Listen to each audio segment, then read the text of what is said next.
थाने है सियालकोट मकतूल मैनेजर प्रियांथा कुमारा की मैयत श्रीलंका रवाना कर दी गई। 13 मरकजी मुलजिमान इंसदाद दहशतगर्दी अदालत में पेश। सख्त सिक्योरिटी में गुजरावाला लाया गया। मजीद 7 अफराद गिरफ्तार।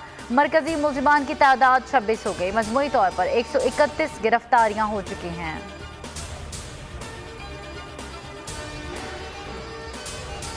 कौमी सलामती की पार्लिमानी कमेटी का इजलास शुरू। आज के इजलास में अस्करी क़यादत को मदऊ नहीं किया गया। मुशीर कौमी सलामती मोईद यूसुफ ब्रीफिंग दे रहे हैं।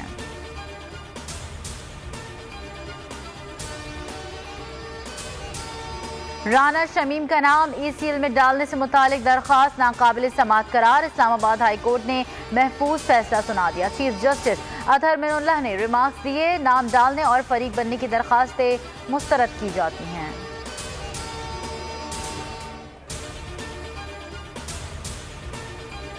मईशत को तबाह करने में नैब का बड़ा किरदार है। जो जुल्म किए नैब को उसका जवाब देना होगा। सलीम मांडवीवाला कहते हैं बहुत जल्द एहतसाब शुरू होगा। चेयरमैन नैब पर चार्जशीट बनेगी। नैब ऐसा इदारा बन चुका जो समझता है तमाम इदारों से बालतर है।